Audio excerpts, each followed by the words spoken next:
astrology and what it means in the coming months to us, and also what it means in the coming year. And basically, astrology charts, I've been doing this show for a few months now. Astrology charts are essentially maps of where the planets are in the sky right now. So they do take into account the fixed stars. Indian astrology in particular does that a great deal. And the fixed stars are essentially the constellations, what we refer to as the constellations. Constellations will differ. So let's say if a person has, oh goodness, their sun is in a certain position in the sky in Western astrology, they're in, and I'm recapping a lot for those who may have missed earlier programs. If the sun is at, let's say, they were born April 2nd, their sun will be in Aries in a Western astrology chart. In India, their sun will be back in Pisces. It'll be one sign behind that. Now, this isn't true for everyone, so let's say you were born after the 15th of the month, your sun will be in Aries after April 15th. After May 15th, your sun will be in Taurus. After June 15th, your sun will be in Gemini. After July 15th, your sun will be in Cancer. After August 15th, your sun will be in Leo. After September 15th, it will be in Virgo. After October 15th, in Libra. After November 15th, in Scorpio. After December 15th, in Sagittarius. After January 15th in Capricorn, and after February 15th in Aquarius, roughly, and after March 15th in Pisces. So essentially, whenever we look at a Western chart, so let's say a person comes up to you and they say, "Oh, I know all about myself. I'm a Pisces. I'm this. I'm that. I'm very mystical. I'm very spiritual, etc., etc." This person may in fact be a Vedic Aquarius. So essentially, when I'm talking about those signs in this particular broadcast, I'm talking about the Vedic signs, not the Western signs. So it's important to reorient yourself to that when you're watching this broadcast. The other thing is, Vedic astrology's main focus is on prediction.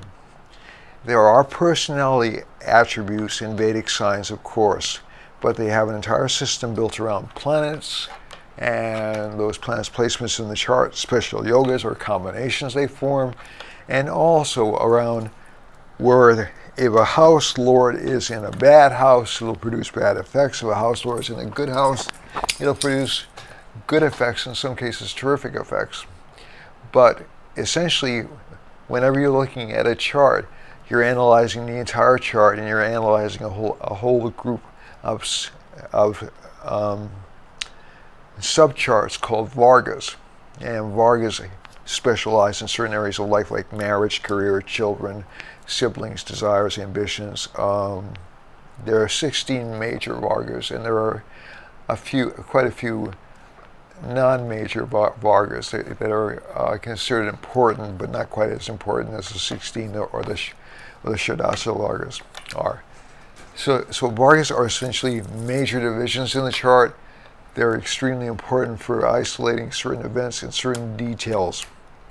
The other thing you want to look at when I'm talking about these charts is there are also things called nakshatras. Now, nakshatras are lunar mansions. These things are also used in Chinese astrology, where they're called Su. And lunar mansions are essentially one-day events. So let's say every 27 days, the moon goes from the entire cycle of lunar mansions, from one that starts in Aries called Ashvini to one that ends in Pisces called Revati. And these lunar mansions will also have effects on the chart. So when we're looking at the chart, we're looking at all the sub-detail and detail. And Western astrology has a lot of detail and sub-detail as well. I'm not saying Vedic is the only one that has that, but this is what we're mainly looking at. I'm going to talk about a couple of things just in general, and then I'll talk about the December 26th and January 10th eclipses again, because I've spoken about those before. And I'll also speak about the new year a little bit for you folks out there, because this year looks pretty interesting. Um, Basically, in the Vedic chart, we have right now what's developing into a pile of planets in the sign Sagittarius. That's Vedic Sagittarius, not Western. So we have Jupiter, Ketu, Saturn, Sun, and I'm sorry, not Sun yet, and Venus all in that particular sign.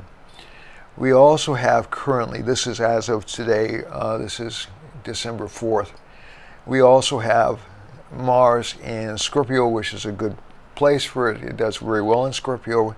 Excuse me, it's not quite in Scorpio yet. We have Mars in Libra, and we have Mercury about to transition from Libra into Scorpio. So the Mercury-Mars combination, I've already spoken about this before, tends to give a great deal of ambiguity and lying about relationships. Now, Libra is also a political sign, so we're experiencing the impeachment hearings right now. There's a lot of what I would call distraction on both sides. So both sides are not being entirely honest with people as they're speaking right now. I'm not coming out on either side, but basically both sides have. Essentially, this is a political impeachment. And most impeachments are political processes. So, I mean, the Andrew Johnson impeachment was, the Richard Nixon impeachment was, that was Andrew Johnson. For those of you not old enough to have, or maybe old enough to have forgotten school, was when Lincoln passed away and Johnson took over. So essentially, Johnson wanted to go easier on the South. He wanted to scale back the Reformation a little bit.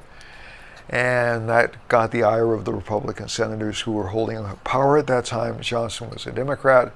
They wanted to throw him out of office and get the South towing the line, as it were. In the Nixon impeachment, there were a variety of things. I remember watching the impeachment proceedings on TV. I didn't like Richard Nixon. I'm not going to make any pretenses about it, but also it was almost like vultures who wanted to get back at him all those years were finally going after him. And I didn't think he should have been impeached for what he was impeached. I think he should have been impeached for other things, so without going into the gory details. The Clinton impeachment was essentially that he lied about having sex. That was the basic. He lied to a grand jury, but they were also trying to, for essentially ever since Clinton was in office, they were trying to find something on Clinton or his family, or they were trying to find something. Ken Starr was directed to find something on Clinton. Now, these earlier impeachments and the Trump impeachment, so Trump allegedly did do certain acts. Again, like I said, I'm not coming down on either side right now. And they have evidence that he did certain acts, and they're presenting it, and that'll be. But this is also a political process. Regardless of how you feel about Trump, the avowed mission of the Democrats, as the avowed mission of the Republicans when Barack Obama was president, as was the avowed mission of the Republicans when Bill Clinton was president, was essentially to get this guy out of office. They didn't want this guy in office. So that's why I'm saying they're all political impeachments. The individual merits or demerits of the case, I'm not judging here, but essentially impeachment, even though it's about fitness to hold office, is essentially political. And so that's not saying that I agree with any of the things these people did or not. All right, so just to be clear about that. So essentially that's a long way of saying that Venus and the Mars and Mercury conjunction, it's a political conjunction. Most major politicians have it in their chart. Most people, and Ketu and Mercury also do similar things in the chart. So whenever Ketu's with something, there's a little bit of deceit or a little bit of lying or a little bit of fiction going on around the particular event. But basically, from the chart, we also have K2 like right on top of Venus, and Venus and Jupiter have been really close to each other for the past week or so. So that's been really good for like good feelings, people feeling optimistic about the future, people feeling like, wow, things are going to change or things are going to get better. And then Venus hits K2, and then all of a sudden people get really confused about what they want. And that's really, we're going to feel that for about a week, for about a week forward. After that, Venus will butt up against Saturn about a week after that. And so people will feel very depressed about romantic involvements and about relationships in general and about business dealings. After that, around December 15th, Venus finally moves into Capricorn, and that'll be good for business. Businesses will pick up. People will be less anxious. There'll be a clearer path forward. Jupiter will still be in K2's company, so we're going to have uncertainty about the markets over the next 4 to 5 months. And also with Saturn into Capricorn, you're going to see some big changes for a lot of people, especially people who have Capricorn suns or Aquarius suns or Sagittarius suns, because basically whenever Saturn's near a sign or aspecting a sign, you'll also see it impacting people who have Cancer moons and Pisces moons and Cancer suns and Pisces suns, and also Libra suns, because essentially whenever Saturn sits in a house, it has this multiple effect on a chart. It was in the 12th, the 1st, or the 2nd. It causes what's called a sadesati, or a 7.5-year period of Saturn. And that gives a lot of upsets, a lot of changes, a lot of responsibility to people. But it also aspects 10 signs away, so work life for people with Libra rising will get worse. Relationship life for people with Cancer rising will get worse, but also ambitions and especially desires will tend to get much better for people who have Capricorn suns, and for people who have Aquarius suns or moons or ascendants, if you know your chart. So basically, this is a good time for more responsibility, for more work. All of next year is going to be so much work.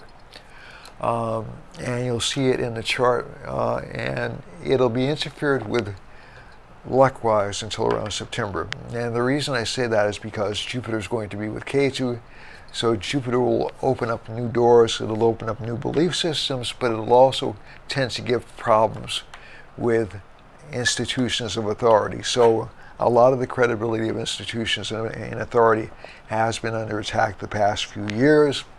It's going to continue to be under attack. Education, I think, and religion in particular will have problems. The other problem I'm seeing happening is there'll be many more character assassinations of people in either religious or spiritual posts. So you'll see a lot of scandal, and clearer, not as slow moving, clearer, more rapidly coming forth than when Saturn was in Sagittarius, which will end on January 27th or so. So from the chart, if we look, so I'll talk a little bit about the December eclipses, but basically you'll have more benefics than malefics in the eclipse point charts and those two times. So these eclipses will not be quite so bad, but you will have a lot of problems with communication. You'll see relationships starting to fragment a little bit, if they haven't fragmented already, because Venus will be passing over Saturn within about a week and a half. And you'll also see a lot of governmental turmoil, because the sun will be in the same sign, and around January 10th that'll actually be exacerbated. So I wouldn't be very surprised if we saw certain government officials, not just in the United States but all around the world, with real problems. The world map for the new year is actually kind of interesting, because there's a big Mars line running over And this is between eclipses too. The new year happens between eclipses, which is pretty interesting. So, and so that means this will be a change, a new year in which change starts, big institutional change starts, and unlike some of my fellow astrologers, I'm not really sure this is going to change things very much structurally, but it will change things a lot philosophically. And the main reason I'm saying that is because Jupiter in Sagittarius gives us more freedom to discard outdated or outmoded beliefs, and especially in conjunction with Ketu. But also, I'm just really concerned about people coming across with like really crackpot ideas or ideas that have been discredited before. So you may see an increase in governments tilting towards totalitarianism, more people from fascist regimes or from semi-fascist belief points getting elected, and that's particularly true, and it's true to a certain extent in the United States because because essentially the East Coast is right near the Sun, Moon, and Mercury, but also in places like France. It looks like Italy, Germany, and even up into Norway. Places like Norway, you'll see sort of a resurgence of right-wing activity. The other places I'm particularly concerned about are, I'm not seeing anything really horrible in the Middle East, although there is a Venus line over Saudi Arabia, but that doesn't look particularly damaging. The other place I'm a little bit worried about is Sun over the Pacific Northwest. That'll give more government control, more government interference in the northwestern part of the United States.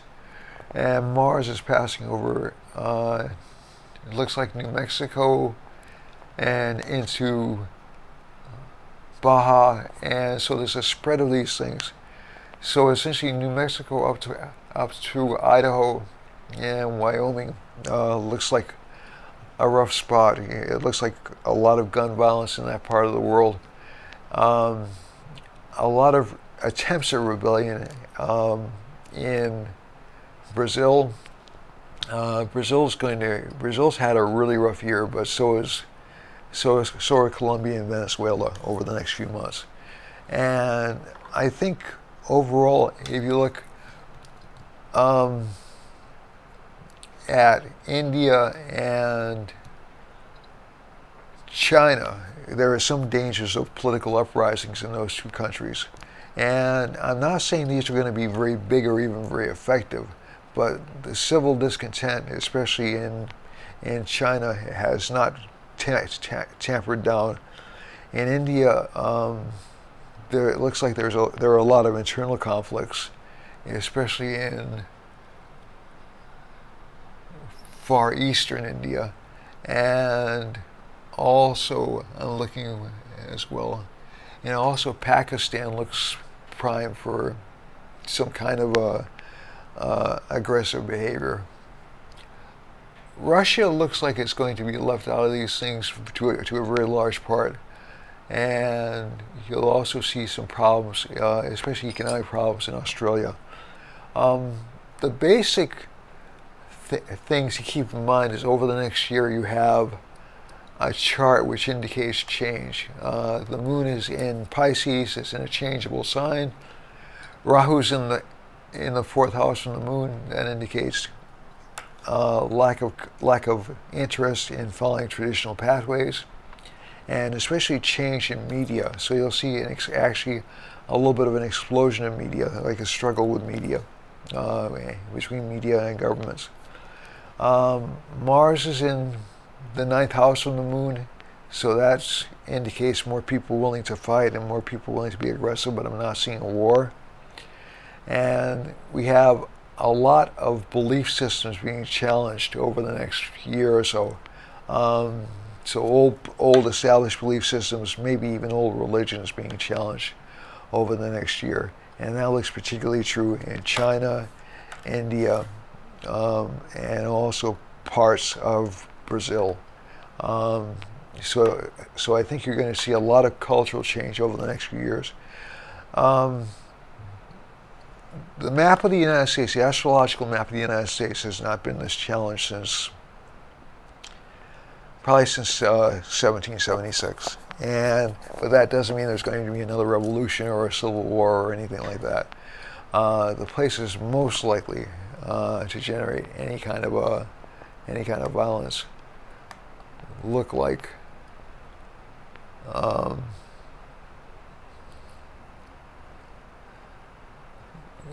China and Australia, which again looks unlikely to me, and the Philippines.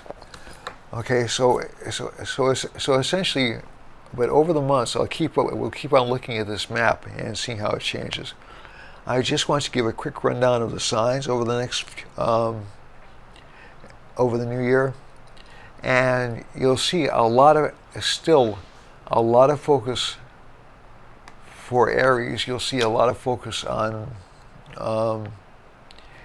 leaving home, travel, getting better known abroad. For Taurus, you'll see a lot of focus on financial gains and financial recovery. For Gemini, a lot of focus on increase in money and financial status, but also in fame. This sign will want to be famous over the next year or so. For Cancer, the main focus in this chart will be on health issues and also, to a certain extent, on relationship matters, because actually Cancer is pretty well primed for good relationship life over the next year, but it'll be dampened pretty quickly when Saturn moves into Capricorn in February. Leo essentially will have to focus on children, luck, politics, and also there'll be relationship issues for Leo as well. But again, the sign will actually do quite well in terms of business, in terms of income, but it'll be fluctuating up and down. For Libra, Libra has kind of an interesting year. Libra is going to be really acquiring a lot of status, maybe getting involved in new relationships, maybe getting involved in new properties, and also a lot of short travels are in store for Libra over the next. Oh, I skipped over Virgo. I'm sorry. Virgo will definitely have a lot of short travels, but there will be domestic problems at home and fights at home. But overall, and it will give the sign the potential for love affairs or romantic involvements. If it's wise, it'll stay out of them, just because it's really not a good year to get involved in those kinds of things, because they'll quickly turn sour. But for Libra, increased financial wealth, increased property acquisitions, increased journeys, and more or less a peaceful home life, and more or less an opportunity for fame and to get recognized. A lot of travel for Libra this coming year. For Scorpio, there will be new activities, new self-confidence, new emphasis on physical fitness. Almost everything in the chart indicates that a lot of people will get much more involved in physical fitness of any kind this coming year than previously. And I think that's really a good thing. Mars is in Scorpio. It's a good sign. It gives good energy to people, so they'll feel kind of amped up. But Scorpios won't be wanting to take a lot of chances this year. They'll be happy with what they have. They'll be happy with what they can claim and what they know. Sagittarius is going to be another action-packed year for Sagittarius. The main things to keep in mind with Sagittarius over the next year is it's going to have a jumble of planets in the first house. So it's going to feel really empowered. It's going to feel really strong. Despite the fact that Saturn's there, it's going to feel really strong and really very sure of itself, even though there are signs it might be lying to itself at certain times. But basically, with Venus in the second house, Sagittarius sons will make a lot of money. They'll have a lot of material comforts. Home life will be relatively calm, but relationship life will be uneasy. They won't be sure what they want in life. And for Capricorn, overall a good year, but too many expenses and too much pressure, especially after February, for them to really feel comfortable. They'll have more, and the interesting thing about this, they won't feel like taking a lot of chances